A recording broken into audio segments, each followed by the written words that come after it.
This is the intro video for Intro to the Universe. I am at a cabin in Colorado and enjoying the hammock. So I thought I would say a few words about what I want to do. So right now it's June of 2022, and this may take me all the way till 2030 by the time I get it the way I want it, but it'll come in pieces. I think by the end of this summer, I should have, and when I say this summer, I mean summer of 2022. I should have about 75 pages done. I've got 66 pages done, but they all need work. Some of them were thrown together during this school year. I've been working on this off and on for the last 10 years, but I really haven't got into it like I am now with QR codes and more descriptive, more student notes. So I think this will be better. So 75 pages by the end of the summer, by say mid-August, with about 100 QR codes and enhanced pages, and I'll add those to the guide 3 of my wife just showed me something. I'll add this to guide 3, and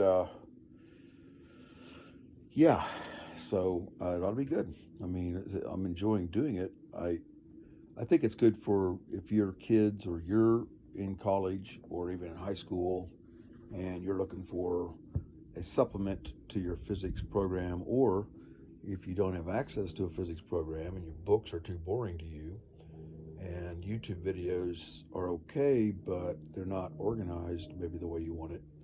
This is meant to present an organized introduction to kinematics, a lot of kinematics. I mean, most college courses spend about 2 or 3 weeks on kinematics and blow right past it. But that's where you kind of learn all your kind of how things work together. And then it gets into forces, summation of forces, free body diagrams. We do some circular motion too. A lot of vectors, a lot of adding vectors, subtracting vectors. Since vectors are, pretty important. Once you get past pre-calc, I mean, vectors become the whole shebang. So pretty strong on vectors, pretty strong on the mathematical background of things.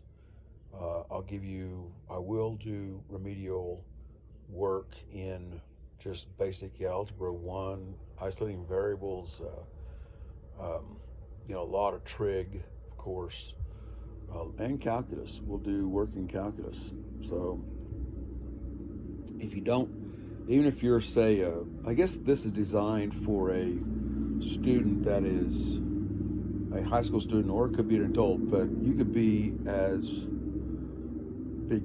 much of a beginner as, say, somebody, say, a ninth grader, or even in algebra 1, that's looking for some application to what they're doing. You can start in on it. So anyway, I'm rambling now, but I wanted to give you a QR code for you can at least meet me. If you don't know me, my name's David Askey. Should have said that at the first, and I've been teaching physics and chemistry. This will be my 37th year coming up. And I've never taught out of a textbook. I taught AP chemistry and AP physics, C, calculus based. I've taught chemistry, general physical science, and mostly lately, since 1999, I've been teaching pretty much exclusively physics. And I do some adjunct with OU, but that's in science education. So not really, I don't do I do tutoring, and I've taught E&M. I did, but we only had like 7 students because it was a 3rd year physics course for Norman High School. All right, so let's leave it at that, and I'll ask your questions in the comments, and really I want this to be something that you can use. So if you if you say, hey, man, could you just do something a little more on similar triangles, or a little more on law of sines, or could you explain free fall? And I go pretty thoroughly over free fall or gravity or the four fundamental forces. You know, if you're looking for, I've taught this stuff for a long time, so I think if I put everything I taught in, it'd be about 400 pages. But I'm trying to get it so it's concise and not too wordy and a lot of visual stuff. And I'm going to rely a lot on my students on their notes. I take pictures of what I consider good student notes. So I have notes from back to 1999. All right, so thank you all for checking this thing out, and I will talk to you later.